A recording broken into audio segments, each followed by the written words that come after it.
한국인이 대수야? 한국인 안 오면 중국 손님 받으면 되지. 뭔 상관이야? 어차피 중국이 인구도 더 많다고. 참 진짜 답답한 소리 하네. 그게 그렇게 간단한 문제일 줄 알아? 여기 태국 방콕의 한 식당에서 젊은이들 간의 논쟁이 벌어지고 있습니다. 관광으로 먹고 사는 태국에 중국인들이 물밀듯이 들어오고 있는 반면 한국인들은 발길을 돌리고 있다고 하는데요. 어떤 일이 일어나고 있는지 오늘의 사연을 들어보겠습니다. 안녕하세요. 저는 태국 관광청에서 일하고 있는 티띠난이라고 합니다. 제가 좋아하는 한국 사람들이 사연을 보게 된다니 무척 영광이네요. 사실 태국 사람들은 한국 정말 좋아하거든요. 한국에서 성공한 연예인 중에 태국 사람들이 많다 보니 다들 한국하면 부자 나라에 성공할 수 있는 곳이라는 이미지가 많아요. 2PM의 니쿤, JYP 소속의 갓세븐 뱀뱀과 그리고 제가 정말 좋아하는 블랙핑크 리사도 있죠. 그 중에서도 태국 사람들은 리사를 정말 좋아하는데 그 이유는 태국에 있는 계급사회 때문이에요. 태국은 아시다시피 왕족이 있는 나라고 태국부의 대부분은 태국 왕족들이 다 가지고 가게 되어 있습니다. 그 다음 계층은 하이소라고 불리는 태국의 부유층들에게 돌아가죠. 왕족 다음으로 권력이 높은 하이소들은 태국 전체의 10% 정도 되는데 아마 한국에서 웬만한 부자라고 하는 사람들은 비교도 안 될 정도로 훨씬 더 잘 살 거예요. 차 한 대에 10억 정도 하는 걸 여러 대 가지고 있으니요. 믿기 어려우시겠죠? 그런데 원래 나라가 못 살수록 빈부격차가 더 심한 편이잖아요. 그리고 마지막 계층은 로쏘라고 불리는 서민들인데 태국 사람들의 대부분이 이 로쏘 계급에 해당하고 보통 가난하게 살아가고 있는 편이에요. 이 계급은 절대 바뀔 수 없을 정도로 태국 내에서는 강력한 서열이라고 볼 수 있죠. 한국에서 보통 유명해진 아이돌들도 대부분 하이소 출신인데 그 중에서도 유일하게 블랙핑크 리사가 로쏘 출신이에요. 그래서 태국 사람들은 리사를 보면서 우리 같은 서민들도 부자가 될 수 있다는 희망을 갖게 해주죠. 그 때문인지 태국 사람들에게 리사는 거의 신적인 존재입니다. 심지어 태국 총리도 리사는 태국 문화를 알리는 소프트 파워의 중심이라고 극찬을 했죠. 아무튼 그런 리사가 성공할 수 있었던 게 다 한국의 K-팝 덕분이기 때문에 태국 젊은 층은 물론이고 너나 할 것 없이 대부분의 태국 사람들은 다들 한국에 매우 우호적이에요. 그런데 최근에 정말 이상한 일이 생기기 시작했습니다. 태국은 보통 한국인 관광객들이 정말 많이 왔었는데 언제부턴가 태국 내에 한국인 관광객들은 점점 줄어들고 중국인 관광객들이 늘어나기 시작했어요. 물론 코로나 기간 동안은 한국이건 중국이건 할 것 없이 정말 힘든 시기를 보냈죠. 아무래도 태국은 관광업으로 먹고 사는 나라다 보니 코로나 기간 동안 국가 경제가 매우 어려웠어요. 그러다가 코로나가 끝나고 작년 1월부터 중국인들이 태국으로 단체 여행을 할 수 있게 되면서 그간 어려웠던 경제를 회복하고 관광업을 활성화시키고자 중국인의 무비자 입국을 허용하기 시작했습니다. 심지어 총리가 직접 공항에서 중국인 관광객들을 환영하기도 했어요. 거기에 힘입어 올해부터는 중국과 영구적 상호비자 면제 정책을 실시하게 되면서 무분별하게 중국인 관광객들을 받아들이기 시작했죠. 아무래도 관광업으로 먹고 사는 태국인지라 어쩔 수 없이 중국인들에 의존할 수밖에 없는 형편이었어요. 태국이 얼마나 절실했냐면 태국에서 일어난 총기 사고로 중국인이 사망하자 태국의 유명 관광지에 중국 경찰까지 배치한다고 발표했으니 말다 했죠 뭐. 사실 윗분들은 한국인이 좀 적게 오더라도 중국 사람들 인구가 훨 많으니 많이 오면 좋은 거 아닌가 생각하며 크게 신경 쓰지 않으셨지만 현장에서 일하고 있는 저 같은 젊은 공무원들은 생각이 달랐어요. 일단 한국인들이 왜 태국에 오지 않을까 그 원인이 궁금했죠. 얼마 전에 같은 관광청 직원들과의 티타임 때 안 그래도 그 얘기가 나와서 다들 의견을 얘기했는데 아무래도 마약 때문이 아닐까 싶었습니다. 태국에서는 대마초가 합법이 되었고 심지어 가정에서 키울 것을 권장하기도 했죠. 그렇기 때문에 음식점이든 술집이든 워낙 쉽게 구할 수 있게 되었는데 한국에서는 불법이라는 게 문제였죠. 만약 태국에서 모르고 접했다 하더라도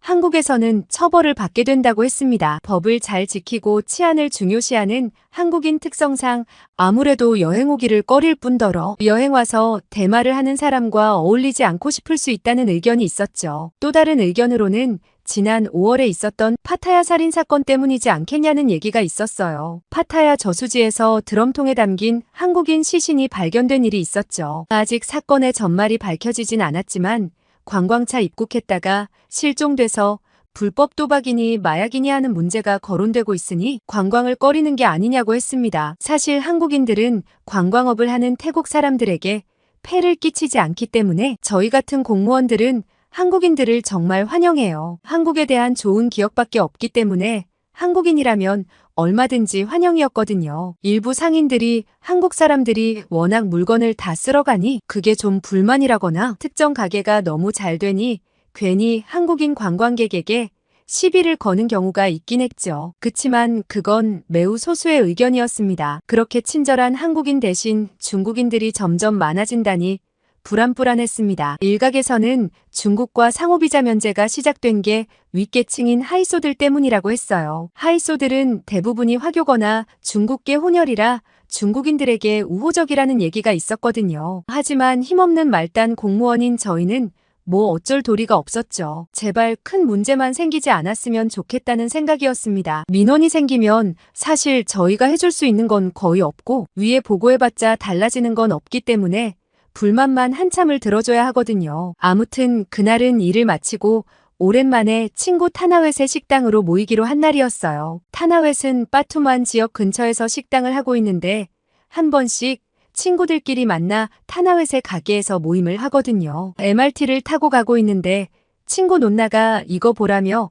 SNS 대화방에 한 영상을 올렸어요. 저는 그걸 클릭하자마자 눈을 질끈 감고 말았습니다. 공중 화장실에서 민폐 행동을 하는 중국인들이 찍혀있는 영상이었는데 정말 이게 가능하다고 싶을 정도로 말도 안 되는 영상들이었습니다. 길에다 볼일을 보고 그냥 가버리는 모습부터 시작해서 달리는 지하철에 소변을 보는 경우도 있었어요. 지하철 바닥에 흐르는 소변을 피하기 위해 사람들이 여기저기 비명을 지르는 모습이 가관이었습니다. 그걸 보면서 중국인들이 화장실 바닥에다 대변을 싸는 건 그나마 다행이네 싶을 정도였습니다. 친구들과 하는 대화방에는 중국인들 진짜 말도 안 된다며 채팅창이 폭주했어요. 그 중에 한 친구는 북부 치앙라이 사원에는 아예 중국인 화장실이 따로 있다며 엽기적이지 않냐는 말도 했습니다. 궁금해서 찾아봤더니 왈룽콘 사원에서는 중국인이 화장실에서 벌이는 만행을 참다 못해 아예 중국인들은 화장실 사용을 금지했습니다. 그런데 하도 원성이 심해지자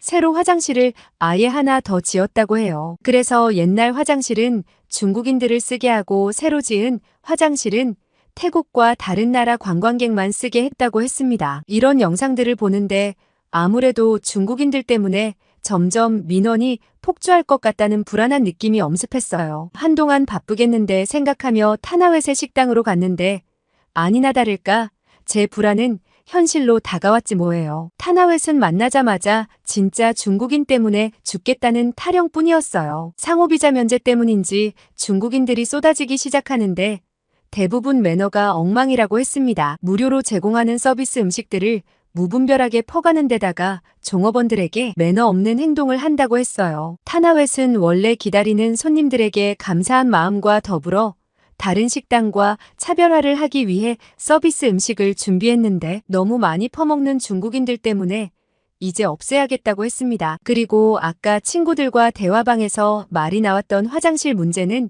여기 식당에서도 그대로라고 했습니다. 중국인들이 쓰고 나오면 화장실이 엉망진창이라 화장실 담당을 더 정해 중국인이 사용하고 나올 때마다 다시 들어가서 확인하고 온다고 했어요. 그런데 타나웨시 정말 화나는 건 따로 있다고 했습니다. 바로 중국 아저씨들이 젊은 여자 종업원들을 접대하는 아가씨 마냥 대한다는 점이었습니다. 그것 때문에 기겁해서 그만둔 종업원들이 한둘이 아니라고 했죠. 물론 유흥을 즐기러 온 사람들도 있고 태국의 밤문화에 어느 정도 그런 면이 있다는 건 인정하지만 그렇다고 아무나 그렇게 취급하는 건 정말 화가 난다고 했어요. 그 말을 듣고서 같이 앉아있던 친구들 모두가 분개했습니다. 정말 수준 떨어지는 모습에 참을 수가 없다고 말이죠. 그러자 옆에 있던 유이가 식당만 문제가 있는 게 아니라고 했어요. 유이는 쩌페어 야시장 근처에서 기념품 가게를 하는데 중국인이 아무리 많이 와도 거리만 더러워질 뿐 매출은 그대로라고 했죠. 유이의 말에 좀 의아했습니다. 쩌페어 야시장은 어쨌든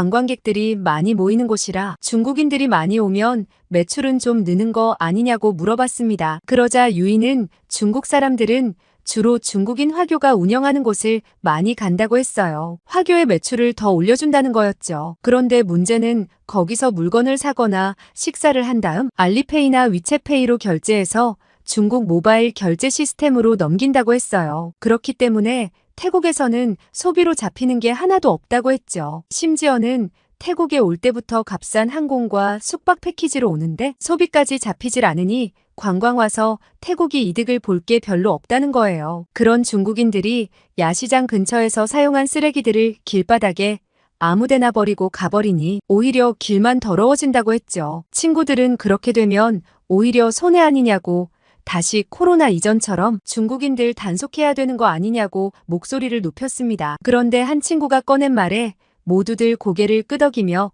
열정적인 반응을 보였습니다. 바로 한국인들을 다시 유치하면 좋겠다고 했죠. 한국인이라고 하니 갑자기 타나웨세 얼굴에 화색이 돌았어요. 한국인들이야말로 진짜 두말할 것 없는 좋은 손님들이라고 했습니다. 한국인들은 절대 폐를 끼치는 법이 없다고 했죠. 식당에 들어와 앉으면서도 혹시나 자리가 좀 더러우면 그냥 알아서 티슈로 닦아버린다고 했어요. 그럴 때마다 미안한 적이 한두 번이 아닌데도 늘 친절하게 괜찮다고 말해준다고 했습니다. 그리고 메뉴를 시킬 때도 종업원이 기다리지 않도록 배려하는 것은 물론이고 더 필요할 때도 매우 조심스럽게 물어본다고 했습니다. 이런 점은 중국인들과 확연히 비교되는 대목이라고 볼 수 있었죠. 타나웨시 식당에서 겪은 친절한 한국인들 얘기를 하는데 유이가 자기도 할 말이 많다며 나섰습니다. 그날은 좀 늦은 시간이었는데 아무래도 야시장 손님들이 많으니 유이도 보통 늦게까지 일을 하는 편이었어요. 그런데 젊은 한국인 여자 손님 2명이 들어와 혹시 데일밴드가 있냐고 물어봤다고 했습니다. 자세히 봤더니 너무 오래 걸었던지 한 손님의 뒤꿈치가 빨갛게 까져 있었다고 했습니다. 유이는 밴드가 없다며 근처 약국을 알려줬는데 이미 그 가게는 문을 닫은 지 오래여서 혹시나 하고 물어봤다고 하며 죄송하다며 돌아가려고 했대요. 평소라면 유이는 대충 지나쳤을 텐데 워낙 한국 사람들을 좋아하기도 하고 너무 아파 보여서 잠시 기다리라고 하고는 옆 가게에 들어가 밴드와 약을 구해줬대요. 그러자 두 손님이 정말 고마워하며 유인의 가게에서 물건을 잔뜩 사갔다고 했어요. 고마운 마음치고는 정말 엄청 매출을 올려주고 갔다고 했죠. 그런데 그 일을 잊을 때쯤 이상하게 유이의 가게에 한국인 손님들이 많아지기 시작했다고 했어요. 평소와 달리 한국 손님들이 유달리 많아지자 유이가 어떻게 알고 왔냐고 물었고 손님들에게 뜻밖의 얘기를 들었다고 했습니다. 그때 다친 여자 손님들이 인터넷에 유이의 가게가 정말 친절하고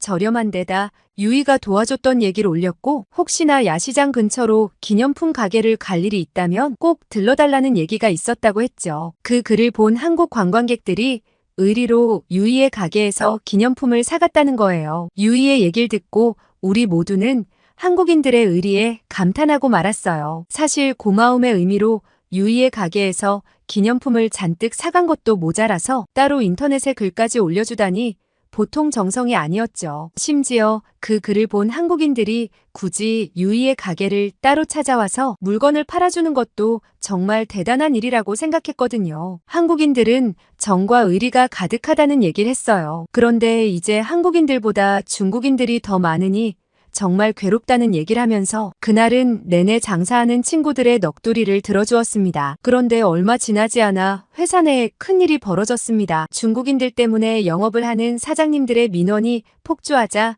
관광청에서도 손을 쓸 수밖에 없었습니다. 그렇다고 중국인들을 다시 막거나 단속할 수도 없고 다른 나라 관광객들을 더 유치해보자고 했죠. 역시나 그 다른 나라로 거론된 1순위는 한국이었습니다. 다시 한국인 관광객들을 적극 유치해봐야 한다는 얘기가 많이 나왔죠. 그렇게 한국인 관광객 유치를 위한 실사단을 파견하겠다는 프로젝트가 발표되었고 다들 한국으로 가고 싶은 마음에 설레었어요. 하도 이 프로젝트에 가고 싶어하는 사람들이 많아지자 내부에서는 기획안을 통해 선발하겠다고 구체적으로 한국에 가서 무얼 하고 올 건지 PT를 통해 출장 인원을 선별하기로 했죠. 당연히 저도 이 프로젝트에 합류하고 싶었기 때문에 밤낮 없이 PT에 매진했어요. 열일 다 제쳐두고 여기에 사활을 걸었죠. 다른 데도 아니고 한국을 공짜로 갈 수 있다니 열심히 하지 않을 이유가 없잖아요. 저는 우선 한국 관광객들의 마음을 어떻게 읽을 수 있을까 고민해봤습니다. 사실 출장의 목표는 거기에 있으니까요. 그렇게 인터넷을 뒤지기도 하고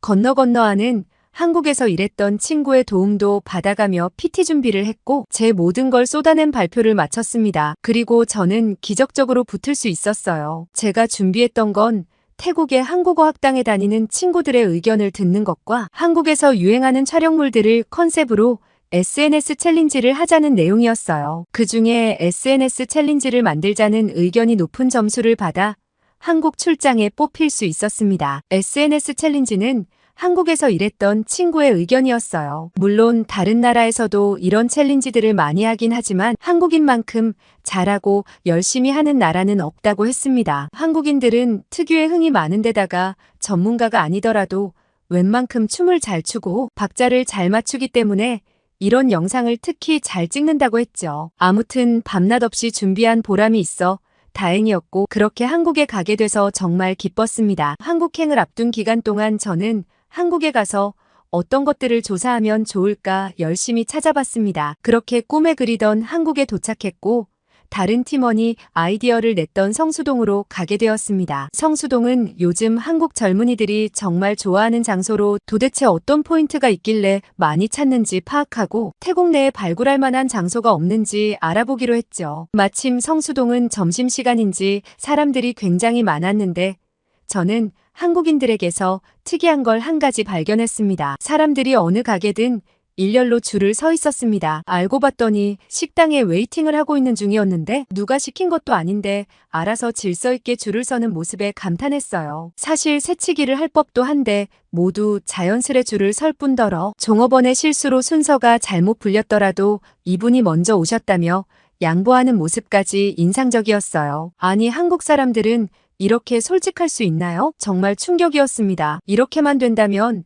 서로 분쟁이 생길 일이 없겠다 싶었죠. 성수동에서는 정말 배울 점이 많았지만 저는 한국 사람들의 질서정연한 모습이 가장 기억에 남아 다른 모습들은 잘 떠오르지 않을 정도였습니다. 그렇게 하루 일정을 마무리하고 호텔로 돌아가 쉬는 중이었습니다. 그런데 갑자기 똑똑하고 누가 제 방을 찾아왔어요. 저는 밖을 확인하곤 깜짝 놀랐죠. 그 사람은 바로 저와 함께 출장 온 차냐였어요. 차냐는 한국 밤문화가 궁금하지 않냐며 이것도 시찰의 하나라고 볼 수 있는데 같이 가보지 않겠냐고 했습니다. 저는 그래도 다음날 일정도 있고 좀 걱정스러운 마음이 들었지만 솔직히 궁금한 마음이 먼저 들었어요. 그런데 아무리 한국 밤문화가 화려하더라도 태국의 카오산로드만 할까 싶긴 했어요. 카오산로드야말로 태국에서 전 세계 여행자가 몰려와 밤이 끝나지 않을 것만 같은 곳이잖아요. 차냐는 한국도 소문이 어마어마하다며 이태원을 한번 가보고 싶었는데